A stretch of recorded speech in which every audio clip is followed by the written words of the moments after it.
Moran and Mack, a successful vaudeville team, are now best remembered for their records made in the late 1920s. The Columbia 1929 catalog described their work as the funniest record series ever known. Comedy of the Moran and Mack variety would no doubt meet with disapproving frowns in today's society. But in the 1920s, they did win a great following. They were a popular stage twosome and provided entertaining diversion in the then new and fast-growing medium of radio. It was 1888 when Charles E. Mack was born. His family, named Sellers, lived in the northeast corner of Kansas in a little settlement called White Cloud in Dauphin County.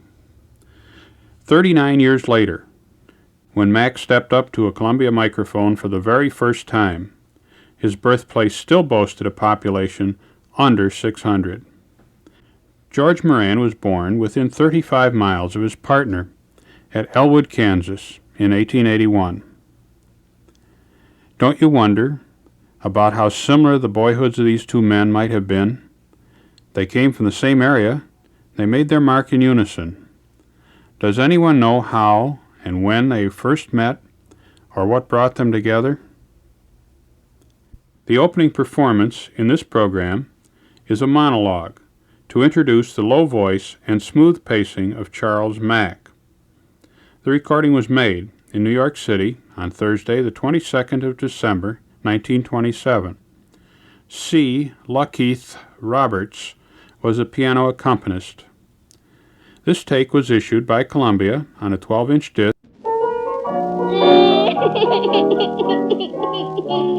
Oh, now there. You know, the most wonderful thing in the world to me is babies. And I sometimes think the most remarkable one in the whole world must be our child. Oh, now there. Mama, why don't you stop calling this your child? Don't you know this is our child? Yeah, you go on tend to your work, and I'll take care of our child. Because I've loved babies all my days, and I watched them act all kind of ways. But after all is said and done, I've concluded that our child is about like the average one, because he'll laugh one minute and then he'll cry the next. And then he'll fall downstairs when you least expect. He'll swallow buttons and then he'll lick off paint. The very place you think he is where he ain't.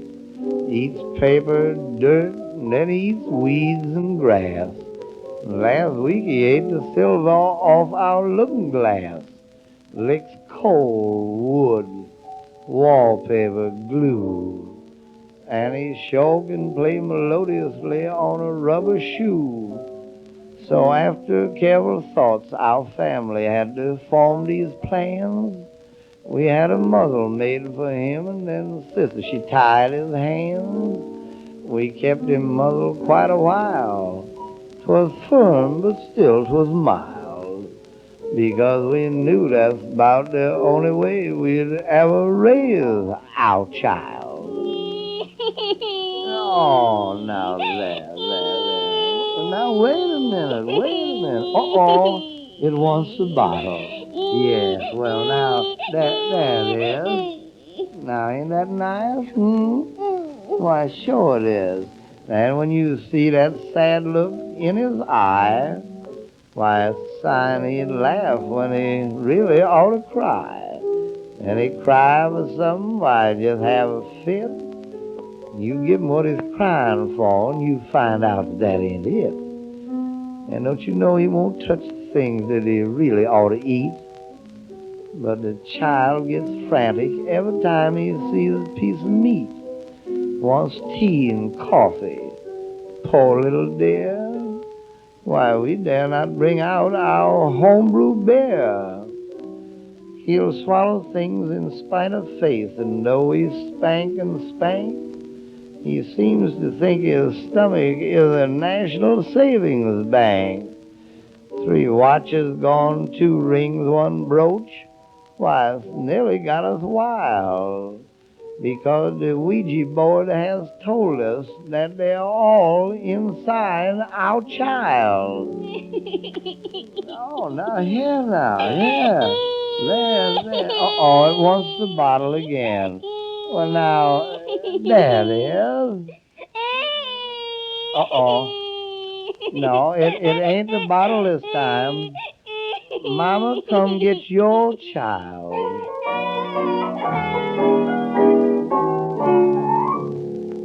Our child. The next offering, Two Black Crows in the Jailhouse, was made on September 6th and 7th, 1928, at the New York studio. Mack is here joined by his higher-pitched, somewhat faster-talking straight man, George Moran. Hey, Willie, there go the jailer man now. Put them prisoners in cell number 4. Doggone, I hate that man. And you know one thing, Willie, this is the worst jail we ever been in all our lives. Just look at the size of those bars. Ain't they sick, though, I wonder why they got those bars there. Oh, I don't know. I guess it must be to keep the mosquitoes out, No, this ain't no mosquito bar. No? No, those bars are there to keep the prisoners in. Yes, and I believe they're going to be a success, too.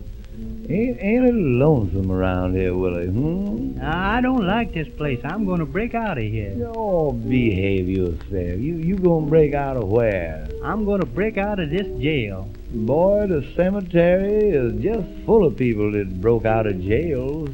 Well, what are we here for anyway? Oh, I don't know. We just here because we're here because we're here because we're here. We're here because we're here because we're here because we're here. Doggone, I want to get out of here. Boy, the thing for you to do when you get out of this jail is to get busy and amount to something. Well, how you mean get busy? I mean busy yourself. Busy myself doing what? Doing anything, just so you do it. Well, why don't you do it? Why, I'm busy. You busy doing what? Doing anything. Well, what I want to work for anyhow? Because the work's got to be done. Well, who wants it done? Everybody. Well, why don't they do it? Because it's not their work. Well, why not? Because the work's laid out for you. Well, who laid it out? How do I know who laid it out? Well, how you know it's laid out? Well, the work wouldn't be there if it wasn't laid out. Doggone, I got more work than I can handle right now. Well, what are you doing? Oh, this and that. Well, where are you doing it? Here and there. Well, when? Now and then. Oh, you just lying. You wouldn't work even if you had work, would you? Well, not if I could find anything else to do. No, I don't like the work. I'd rather just be able to get about. To get about what? About $2 on account. On account of what? On account of being broke. Boy, there's only one place in the world for a lazy man like you, and that's California. Yeah? Yeah, where you don't have to work and everything is free. Oh, Willie, everything ain't free out there. Why, sure. Everything grows wild, and all you have to do is sleep under an orange tree. Doggone what you know about it. Well, is the oranges free? Sure. Well, who picks them for you? Why, you pick 'em yourself. Doggone, I knew there was a catch in it someplace.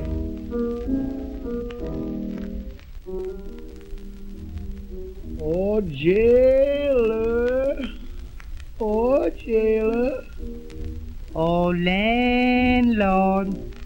Boy, ain't the service terrible. And doggone, I'm getting hungry, too. Boy, what I want to know is what was you arrested for? Oh, now let me see. What was I arrested for, anyhow? Doggone, there must have been some reason for it, Sure, there must have been a reason.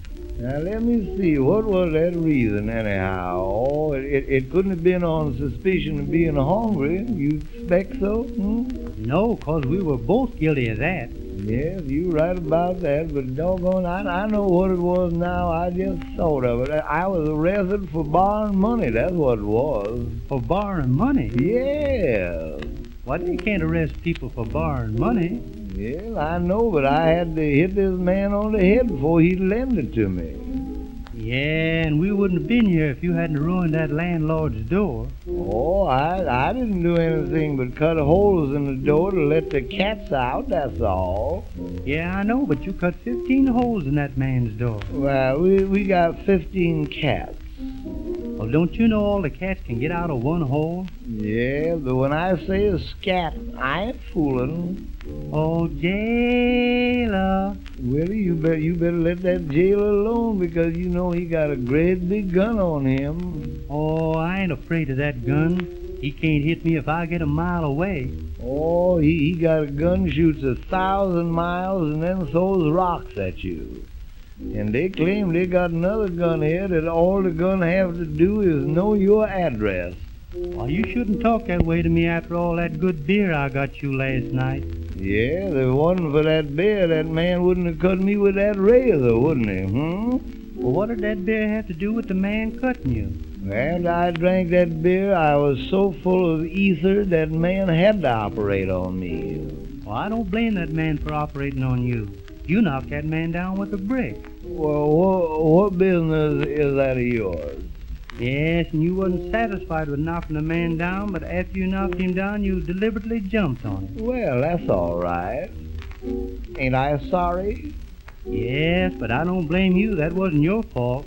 No, that was the devil made you knock that man down. Yeah, the devil might have made me knock him down, but that jumping on him was my own idea. That's what it was. I wish I could get out of this jail because I don't like the food they have here. Yeah, well, you right about that, Willie. They don't have anything but pig's feet around here. Ain't this sickening, though, Well, I hope you ain't kicking about pig's feet. Pig's feet is nourishing. Yeah, but I'd rather eat higher up on the hog. I like fried hips and like that. And another thing, I don't like that jailer here. No, ain't it disgusting, though? I wish I had a hotel with 1,000 rooms in it and found that jailer dead in every room. That's what I hope. George Moran plays the part of the devil, and Charles Mack is Amos Crow in the skit Two Black Crows in Hades. This is another two-part recording, and both sides were cut in New York City on Wednesday, November 14th, 1928. The boys are really at their best in this one.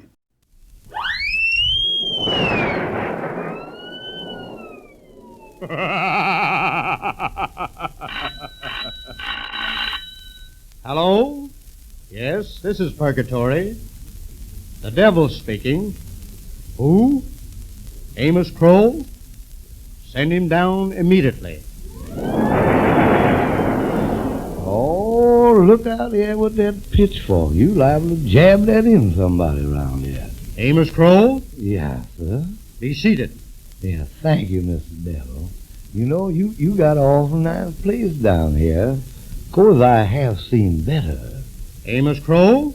You act strangely. Yeah, well, you see, I just died, and I ain't used to it yet. Well, what was the cause of your demise? Oh, let me see. I froze to death on Earth.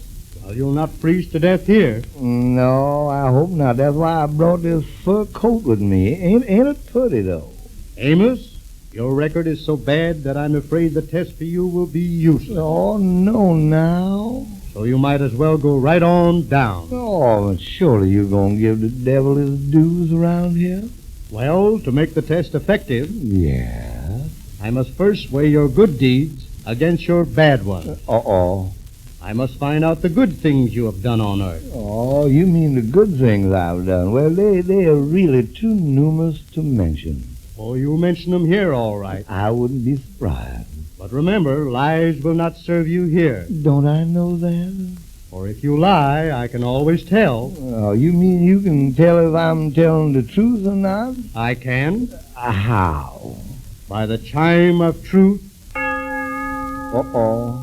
and the buzzer of lies. Oh.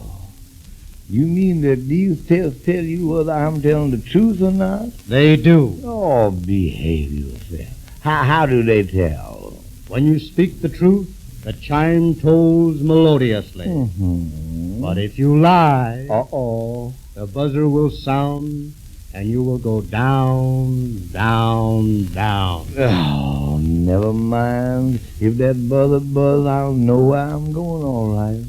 But you ain't never gonna hear that buzzer while I'm talking. I hope. Oh. I have a list before me of your deeds and misdeeds. Go on, read 'em. It says that you were in serious trouble in Atlanta, Georgia. Oh, I never had no trouble down there. Weren't you in jail in Atlanta? I was in jail, but I never had no trouble down there. Your record states that you were in serious trouble with a man named Alec Johnson. Oh, no, we just had a little old argument. What would you do, Mr. Devil, if somebody stole your wife? I would merely cut my wife's acquaintance. Well, that's all I did, and believe me, I cut him deep.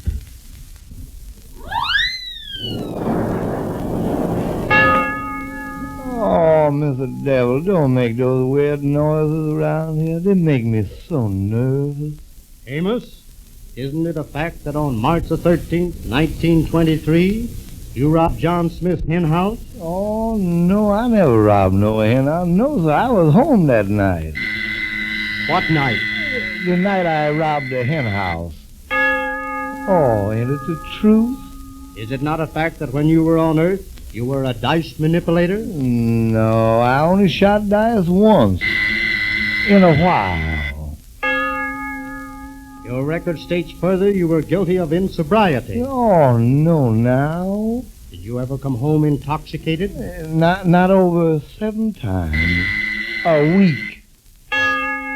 Oh. Your record further states you were guilty of cowardice. No, that record must be wrong. No, it states specifically you were out one day fully equipped with your rifle, you met a wild animal, and deliberately ran. Oh, there ain't no animal in the woods that make me run. Much. But don't you know I was out picking blackberries? I heard a noise behind me. I looked around, and there was one of the biggest black bears I ever saw in all my life. Why, he must have been 15 feet tall. How tall? 8, 6, 5, 4. Use your own judgment. Oh, ain't it the truth? And don't you know this bear started running after me, and it was the hottest day in the year, right in July. Well, so we run, and finally I saw the river. I knew everything was all right. 'Cause all I had to do was jump on the ice, break the ice. The bear swam out there, and I held his head under the water and drowned him with 2 fingers. What you know about that? Miss Devil, you ought to have that buzzer fixed. Amos Crow, you have been weighed in the balance and found wanting. No, don't say that. Put to the test and failed. Oh, careful now. Had you spoken the truth, you might now have been at liberty to go back on the road to eternal bliss. Oh, that's where I want to go. But your last preposterous statement, so utterly devoid of truth, Careful now, careful. forces me to condemn you to the hottest part of my kingdom. No. A moment ago you stated that the bear chased you on the hottest day in July. Oh, and was it hot? Now you state you crossed the river on ice. Who ever heard of ice on the river in July? Well, you don't just understand me. This bear run me from July until December. Oh, well, goodbye, Mr. Devil. Yes, and if I never see you no more, it'll be ever so much too soon. Goodbye.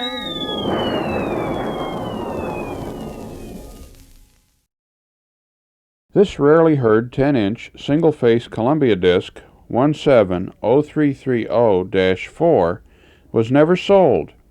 It is labeled A Dialogue by Moran and Mack from the novel Two Black Crows in the AEF by Charles E. Mack.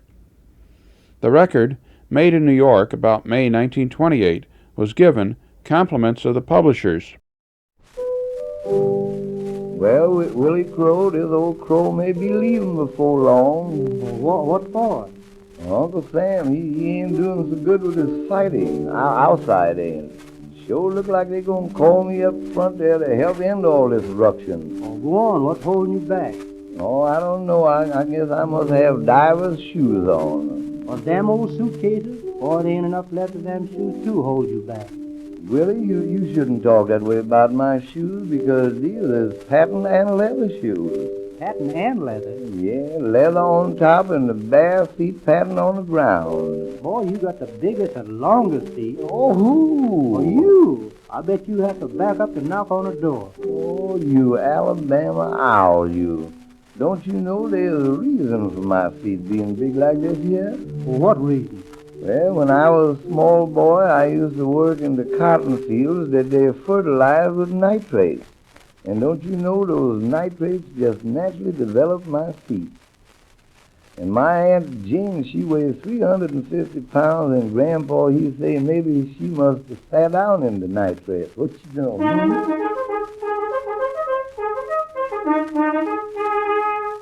Attention, Willie. There's the sergeant. Mobilize yourself. Doggone, this must be the battleground. Look at all them holes in the pasture. Looks like the ground had a bad case of smallpox. What you reckon makes them, Amos? Well, that's the way the frog farmers plow. Special kind of plow makes all them round holes. Well, what took them to roast off of so many houses? Boy, ain't your eyes got no connection with your brain at all? Ain't you noticed how all the trees alongside the road is bent and busted? Means only one thing. They've had some kind of strong hurricane around here. Amos, you know so much. What's that put noise? Why, that's the French whiffet bird. Well, what's that zip noise up above our heads like bees buzzing by? Well, that's what it is, bees. And these here crazy frog bees work day and night, rain and shine, and don't accept leap year. Hot dog, them bees got philosophies. There goes my helmet. Boy, brace yourself. Here's what hit your helmet. What is it? Well, that's a bullet, that's what it is, and I'm going to find me a mess of safety. Yeah, and then what are you going to do? Then I'm going to read the rest of that book called Two Black Crows in the AEF, written by Charles Mack of Moran and Mack, the Two Black Crows, and published by Bob's Mail Company of Indianapolis, Indiana. What you know, Possibly the most hilarious thing done by the Two Black Crows is a monologue section in Esau Buck by Charles Mack. This was recorded at Columbia's West Coast studio on Tuesday, June 4th, 1929. This was the last recording Moran and Mack made for Columbia. Here is Esau Buck by Moran and Mack, the Two Black Crows. Oh, looky here at this newspaper, Willie. This is the funniest thing I ever saw. Doggone, look at the man coming out of the house walking on his head. A man coming out of the house on his head? Yeah, there it is, right there. Let's see. Well, you've got that newspaper upside down. Well, what you know about that, Is that all you have to do is sit there and laugh at cartoons in the newspapers? Oh, I like 'em. Do you realize that all the money we have in the world is 1 5-cent piece? Well, why did the barber discharge you, Because I didn't know any better than to take you down to the barber shop where I was working and get you a job as porter. Yeah, then I like that job. The minute my back was turned, you drank all the hair tonic. Yeah, but I didn't eat the soap. No, because there was no soap there. Oh, now there. And another thing, what was your idea in arguing with that head barber? Well, I wasn't arguing with him, but he was eating garlic. What's the man eating garlic got to do with you arguing with him? Well, he asked me if I wanted a close shave, and when I smelled the garlic, I said no, stand as far away as possible. And you know, Willie, that barber reminded me of the time I was living on the farm. I had a hired man working for me by the name of Esau Buck. One day I said to Esau, Esau, I'm going to town today. While I'm gone, I want you to saw the wood and keep the old Ramm out of the garden. So after I'd gone to town, Esau went out and saw the wood. But when he saw the saw, he saw he couldn't saw with that saw, so he looked around for another saw, but that was the only saw he saw, so he wouldn't saw. Well, the next day I went to town. I bought a new buck saw for Esau buck, and when I came home, I hung the new buck saw on the sawbuck by the seesaw. About that time, Esau buck saw the old buck out in the garden eating cabbage, and while driving him from the garden in the barn, he saw the new buck saw on the sawbuck by the seesaw. Now, when the old buck saw Esau buck looking at the new buck saw on the sawbuck by the seesaw, he made a dive for Esau buck and missed Esau and hit the seesaw and knocked the seesaw against Esau buck, who fell over the buck saw on the sawbuck by the seesaw. Now, when I saw the old buck make a dive for Esau buck and missed Esau and hit the seesaw and knocked the seesaw against Esau buck, who fell over the buck saw on the sawbuck by the seesaw, I picked up the axe to kill the old buck, but he saw me coming, dodged the blow, counted on my stomach, knocked me over the seesaw into Esau buck, and broke the buck saw and the sawbuck and the seesaw, and that's why Esau buck don't work for us no more time.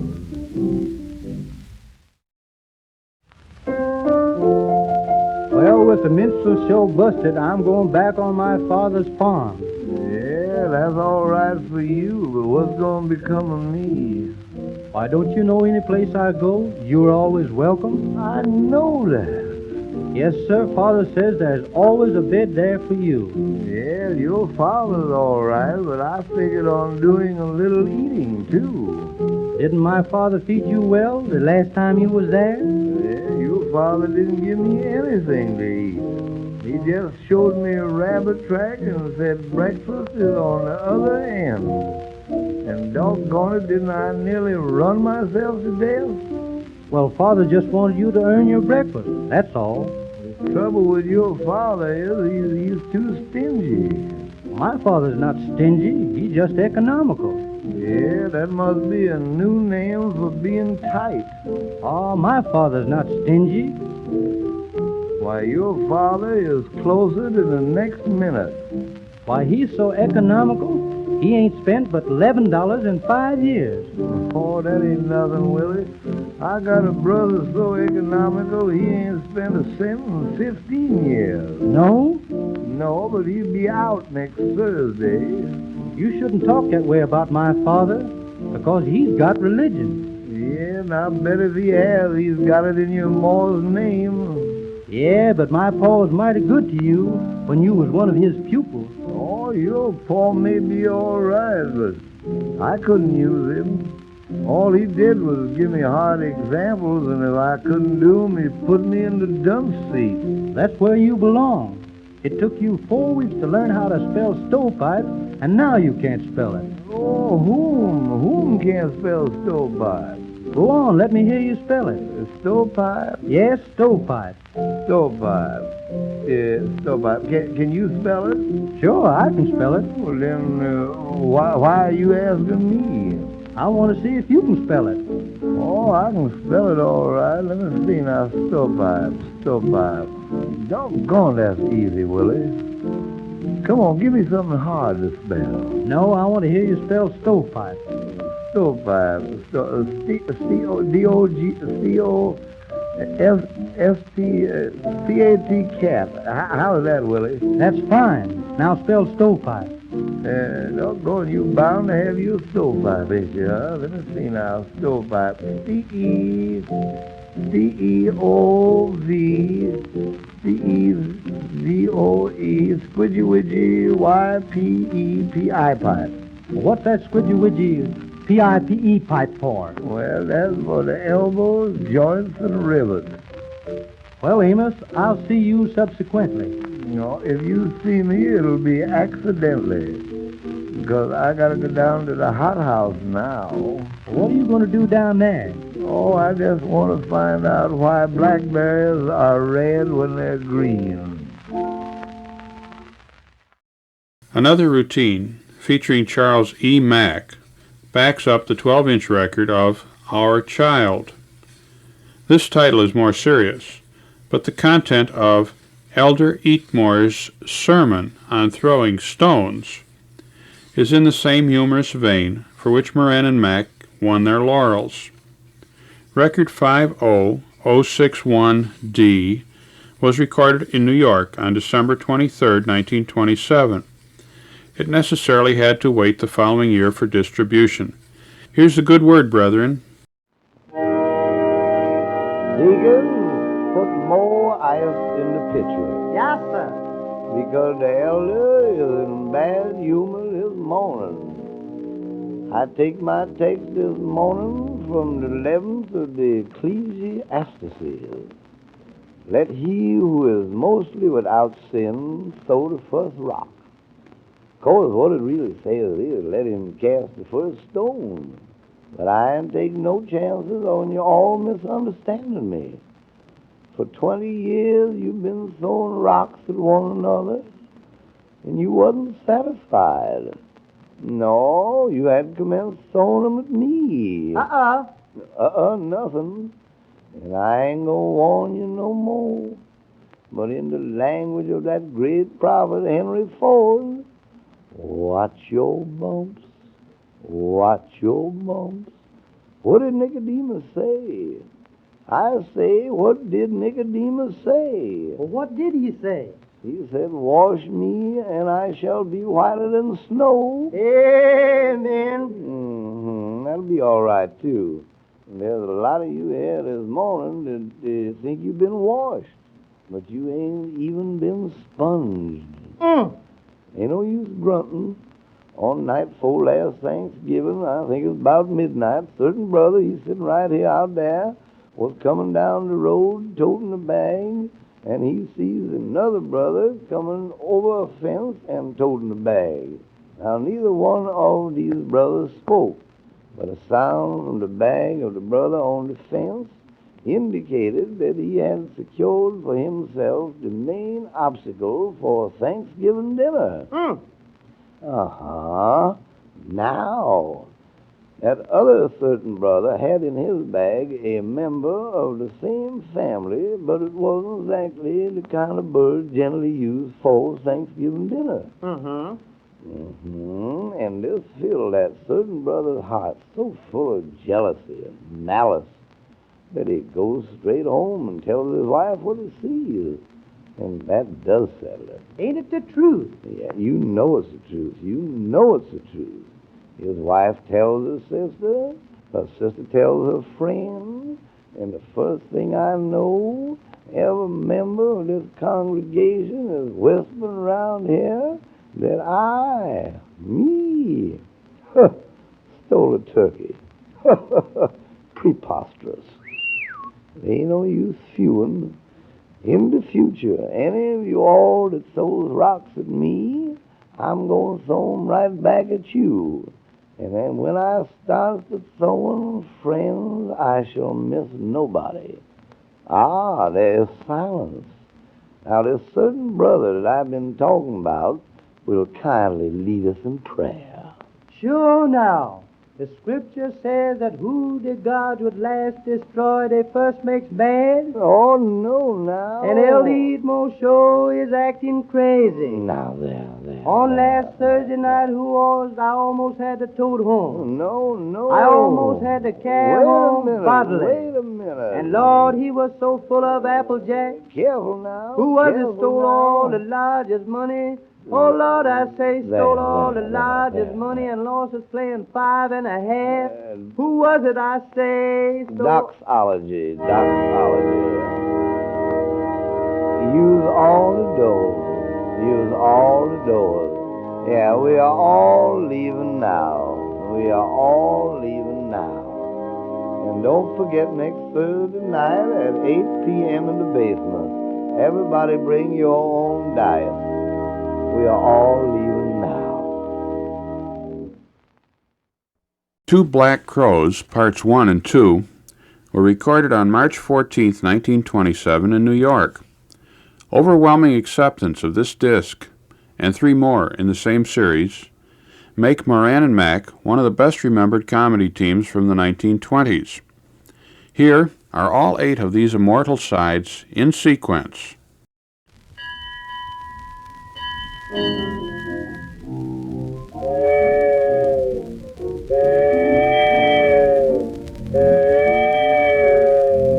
All aboard for Natchez, Cairo, and St. Louis.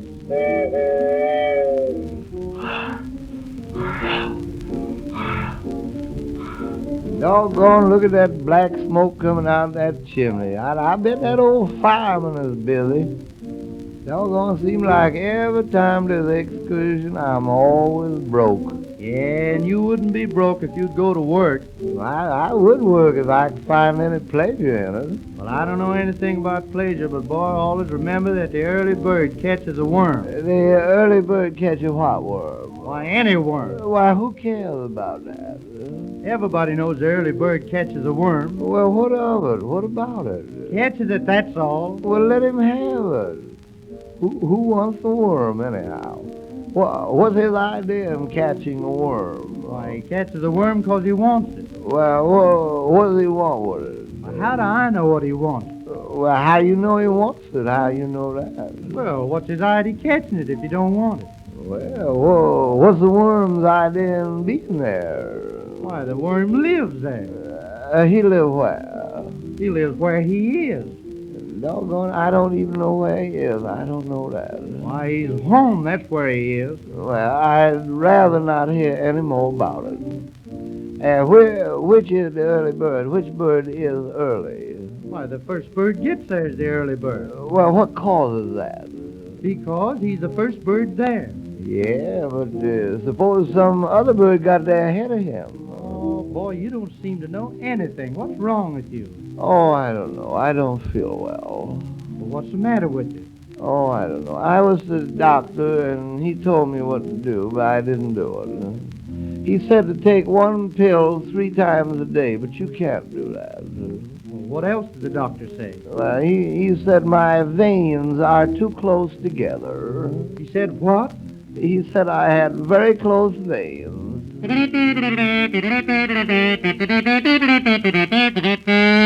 Boy, even if that was good, I wouldn't like it. Boy, I'd play anything on this. Yeah, you can't play piano on that. You couldn't do that. No, but I can play any tune you want. Oh, well, maybe you've been in some big show sometime. What show was you in? I played this horn in the Metropolitan Opera Company. I was the head man in that show. Oh, you've been in better shows than that. Well, I hope to tell you I was in Neil O'Brien's Minstrels. I was the head man in that show. Well, what kind of man is a head man? What do you do, carry the trunks or what? Oh, I didn't carry the trunks. I was the head man in that show. I was way ahead of everybody. I bet you were so far ahead you wasn't in it. And then I was in that sad show called Uncle Tom's Cabin. I was the head man in that show. Oh, some little old country show I never even heard of. You never heard of Uncle Tom's Cabin? No, I never heard of it. Did you ever hear of Adam and Eve? I heard of them, but you wasn't the head man in that show. Doggone it, Amos, you've been in all those shows. You must have traveled restrictively, huh?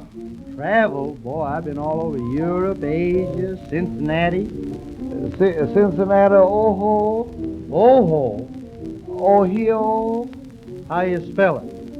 Capital OH10. No, I never been there, but I've been all over Rome. Well, we used to live in Rome. We had a farm in Rome. Well, what did you raise on your farm? Oh, it was just a small farm. It wasn't much. Yes, I know, but how big was it? Oh, it was just there. Maybe I shouldn't have mentioned it. Now, we only raised gopher feathers. That's about all. Gopher feathers? Yeah, for the king's pillow. Didn't you ever sleep on gopher feathers? Well, I never heard of them. Oh, they are so soft. Gopher feathers? Why, what are they made of? They fuzz from peaches. Well, did you raise any olives? Well, we didn't exactly raise it. We made them out of green peas. We knew how. You made olives? Yeah, we put green peas in vinegar, and when they swell up, they are olives. Well, how did you get the stones in the olives? What's your idea in bringing that up? And we used to grow pigs. Grow your own pigs? Well, we used to buy young pigs in August, and then we'd sell them in April. What did you pay for the pigs in August? A certain amount. Yes, I know, but how much? $4 each. And what did you sell them for in April? $4 each. You paid $4 in August and sold them in April for $4? Yes. Well, you can't make any money that way. No, we found that out. And we have 8 horses. Oh, you have 8 horses. No, not 8 horses. 8 horses. And we found out the white horses eat more than black horses, so we sold all the white horses. The white horses eat more than the black horses. Yeah, the white ones eat more. Oh, that's silly. Why should the white horses eat more than the black horses? Oh, I wouldn't be bothered with that. We tried every way to figure it out, and we couldn't figure any reason unless it was because we had more of the white horses.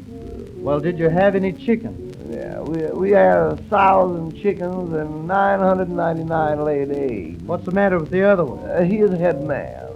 Well, boy, I'm going down to feed the pigs, so I'll meet you down at the pig pen. Yeah, I'll meet you down at the pig pen. You better keep your hat on so I'll know you. Yeah, goodbye. I'll be seeing you. No, I won't have time to meet you down to Pigpen, so I'll meet you down to post office at 7 o'clock. Yes, if I get there first, I'll make a blue line. If you get there first, you rub it out. Boy, what's your idea arguing that man about being a man in the moon? Well, I believe there is a man in the moon. I believe that. Well, you told that man you spoke to the man in the moon. Yeah, but I didn't say he answered me. I wouldn't do that. Well, did you ever see the man in the moon? No, I never saw him, no. Did you ever see anybody ever did see the man in the moon? Maybe I don't believe I did, no. Well, did you ever see anybody who ever saw anybody said they saw anybody said they saw the man in the moon? No, I'd rather not be bothered with that. But I dreamed there was a man in the moon, and I believe in dreams. Do you? Nobody believes in dreams. No, I believe in them. Well, I don't. I still do. I never did until one night I dreamed I was eating flannel cakes, and when I woke up, the blanket was gone. And I had another dream. I dreamed I was awake, and when I woke up, I was asleep. Well, I bet that argument you had with that dog catcher was no dream. Oh, I wasn't arguing with that dog catcher. He wanted to put me in his wagon, he did. Oh, he didn't want to put you in the wagon. He wanted to put your dog in the wagon. No, he already had him. Well, what kind of a dog was it? A Newfoundland? Oh, no. A shepherd? Oh, no. An Airedale? He believes he is, but he's not. Well, is he a fox terrier? Oh, no. Great Dane? No, you're only wasting time, because even if you guessed what he is, I wouldn't know. Is he a Spitz? No, we broke him of that. Well, I know what he is. He's a Pekingese. Yes, I guess he is, but I really don't know what he is. Well, what would you say its parents were? Careless. He is a long dog like that. He's long. He's about 2 dogs long and about half a dog high. Well, what do you feed the dog? Meat? No, he won't eat meat. Well, that's funny. I never heard of a dog wouldn't eat meat. Oh, yes, you have. You heard of him. He wouldn't eat it. Well, why not? He had a reason for it. Well, what reason? We didn't give him any. But he had bad luck. He was crossing the railroad track, and the train came before he got by. Before he got all by. And the train cutting his tail off. What you know about that, Train cut the dog's tail off? Yeah. Oh, boy, that's bad. When a dog gets his tail cut off, he's got nothing to guide him or nothing to balance him. True, brother, true. Certainly must have hurt his carriage. He got his tail cut off. That's what I say. It must have hurt his carriage. No, it didn't hurt his carriage, but it ruined his wagon.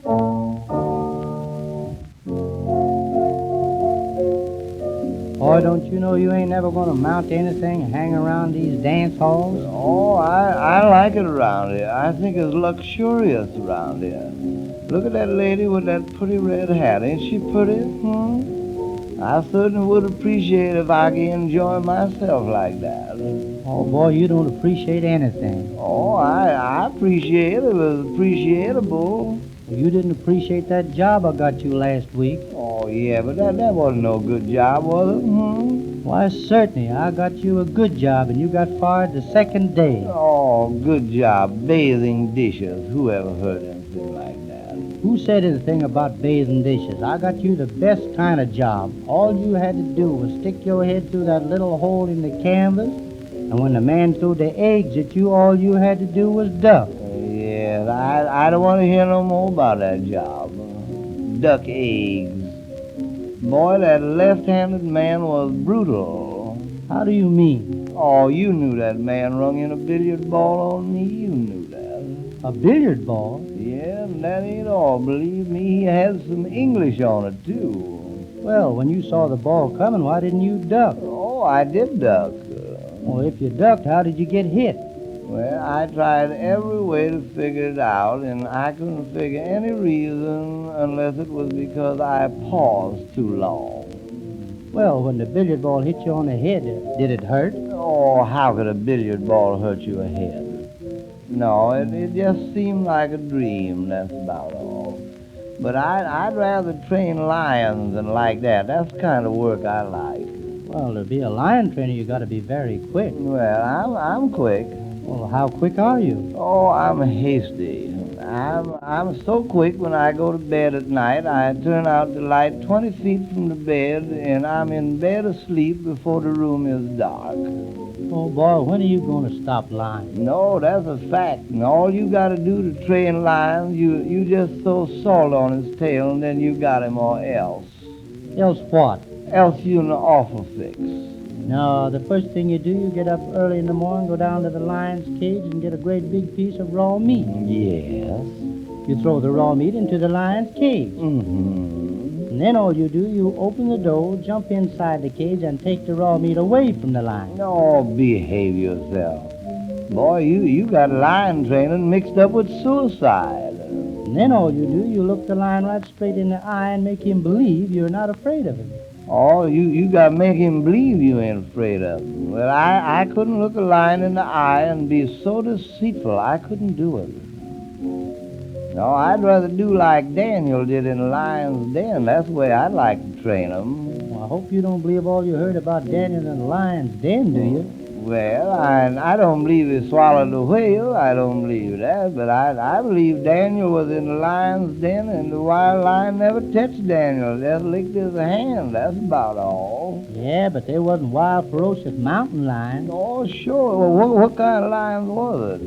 Well, they were old circus lions. Oh, man, this happened way back in B.C. B what? B.C., before circuses.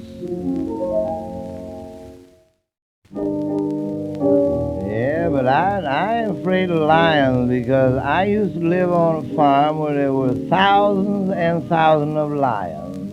What kind of lions? Dandelions. And our farm is out in Oklahoma Indian Territory. Where? Indian Territory. Oklahoma Indian Territory. You mean territory. I can't say territory.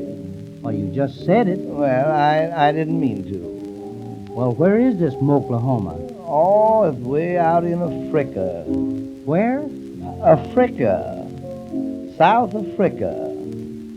And we got a lot of wild animals on our farm. We got a rhinoceros. A rhinoceros what?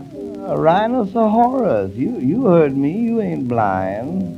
There's an animal got a great big mouth like that. Look like your brother-in-law. And then we got another animal there. They always show is comical called the ephemophalunt. No, the hippomophalunt. A what? Big animal, look like a mouse. But you wouldn't know what it is. Why, certainly I know what it is. You're talking about the elephant. Yeah, I believe that's what it is. A big, tall animal, got two tails, No two tails? Sure. No, that big thing in front, that's the elephant's trunk. Well, that little one behind must be its vanity cast. What you know about that, huh? Well, did you have any windmills? Yeah, we had 2 windmills, but we have only 1 windmill now. There wasn't enough wind for 2, so we took 1 down. Well, did you have any pigs? Yeah, we had a black pig, and his name is Ink. We call him Ink because he runs out of the pen. And then we got a black hen. We got a black hen lays white eggs. Well, I don't see nothing wonderful in that. No, there ain't nothing wonderful in it, but you couldn't do it, could you? Well, how much do you get for your eggs?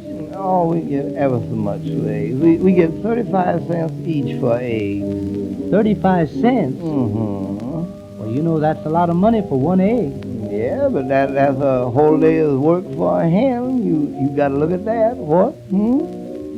And we had a lovely horse there, but I had no hay for the horse, so I traded the horse away for 2 loads of hay. And then I had no horse to eat the hay.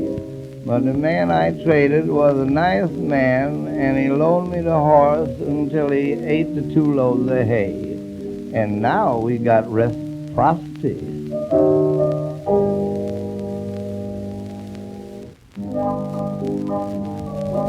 Boy, there ain't no use you arguing me, 'cause you know I'm a man that's all the time got plenty of money. Boy, you ain't got no more money than a snake have hips.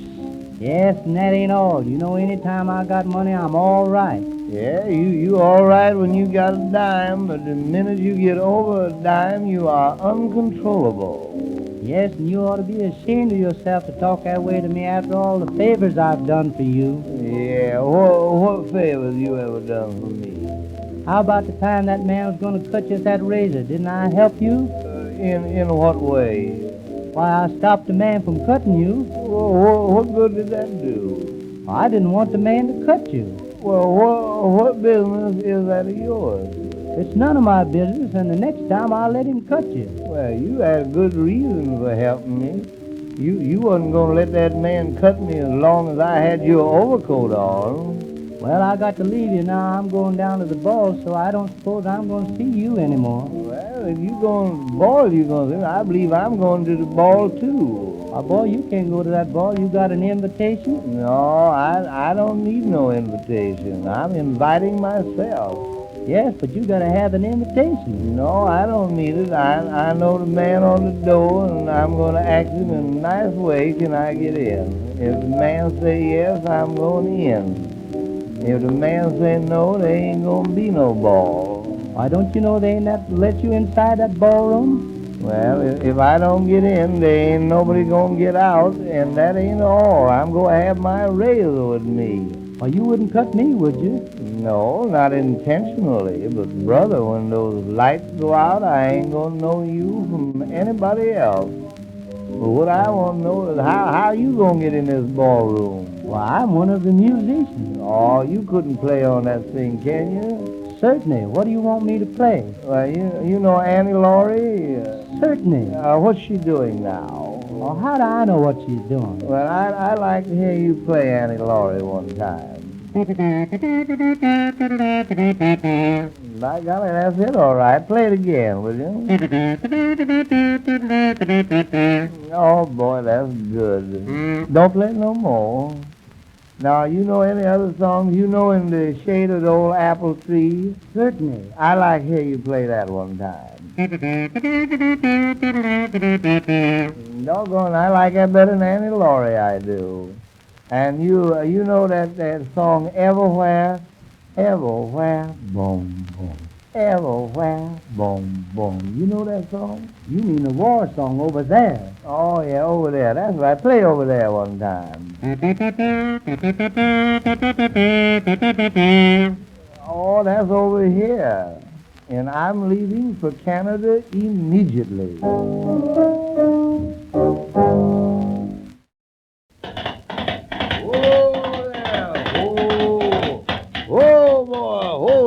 Stop it now. Stop your rare. What kind of animal are you? Control yourself. Control yourself. Boy, don't you know you ain't never gonna make Canada with that horse? Why don't you feed him? Oh, I don't have to feed him. The man that I bought him from said no matter how hungry a horse is, he can't eat a bit. Yes, but he didn't mean hay. He meant the bit that goes in the horse's mouth. Whoa there now, stop it. You reckon that's what he meant? Why, sure. He's so skinny you can hang your hat on his hips. Well, you gotta hang your hat someplace, but you wrong about that horse being thin. Why, he's as fat as a butterball. Boy, that horse is so thin he looks like a zebra. Oh, now, you know better. Why, you can count every rib from the outside. Yeah, well, you don't seem to understand. He's so fat on the inside that it pushes his ribs out on the outside. And the man I bought him from said he was a good horse, said he was a racehorse. Well, if he's a racehorse, who is he by? If you bet on him, he's by himself. Well, what kind of a dog is that laying under the wagon? A coach dog? No, the man I bought him from said he was part Sarah Bernhardt. Oh, you mean part St. Bernard. Yes, I guess that what was all right. Well, what's the other part? Oh, just plain dog, that's about all. You know, I have a dog just the image of him. Oh, what nationality is he? Oh, he's a diving dog. You mean to tell me the dog dives in the water? Sure. You take him down to the bridge, throw a 5-cent piece in the water, and the dog dives off the bridge into the water and brings a nickel up every time. Doggone, you must sleep well. You lie easy. But this dog here, he'd do the same thing. Of course, he won't dive for a nickel, though. But if you throw a 50-cent piece in the water, he'll dive off of the same bridge into the same water and bring up the 50-cent piece almost every time. Well, what do you mean by almost every time? Well, if he doesn't get the 50 cents, he'll come up with a catfish and 35 cents change. Yeah, the dog looks sick. What's the matter with him? His head's all swollen up. Yeah, well, you see, he had bad luck yesterday. He was laying on the porch when a great big bumblebee buzzed by, and he snapped at it. He ought to know better than to snap at a bumblebee. Yeah, but he thought it was a horsefly. Yes, but horseflies are black. Yeah, I know that, but I guess he thought it was a horsefly with a brown overcoat on.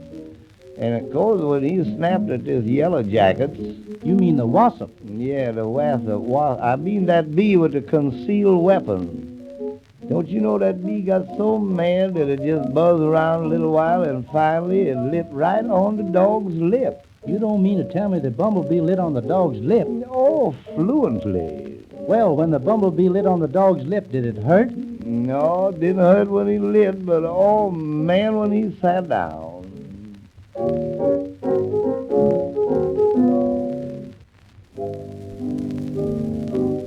I don't know anything about that, but always remember that a rolling stone gathers no moss. Oh, well, why not? Because it's rolling. Rolling where? Anywhere.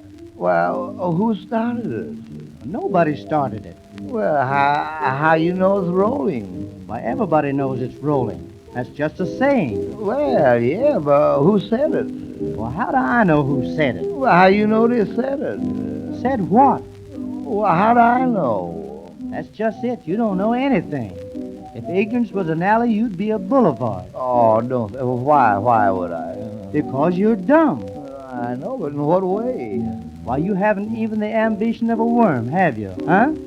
Well, I don't know if I have the ambition of a worm or not. Well, why don't you know? Because I never saw a worm's ambition. But I got more ambition than your brother has.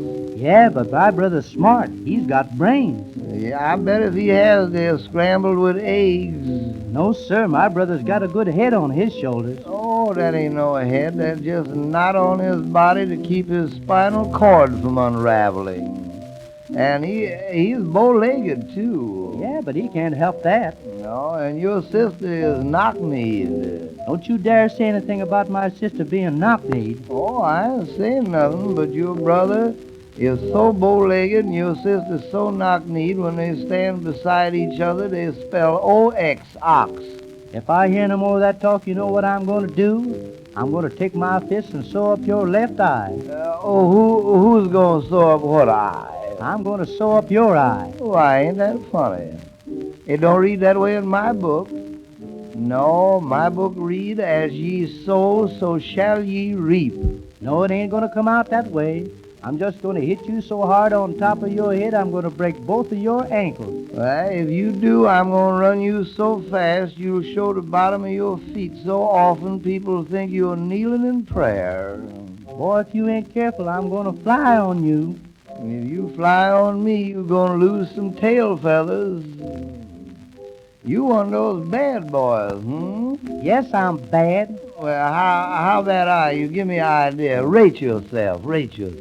Boy, down where I live, there are only two bad men, and I'm both of them. Oh, you ain't plural. This neighborhood is actually so bad that the children play tiddlywinks with manhole covers. Yeah, well, you start anything around here, we gonna carry you home. Yeah, you ain't gonna carry me home, 'cause I'm so bad I ain't got no home. Yeah, but we so nice, we gonna dig you a home. You shouldn't talk to me like that, 'cause you know we've been friends for years. Yeah, Amos, you right about that. And that ain't all. We're gonna remain friends to the end. Yes, sir.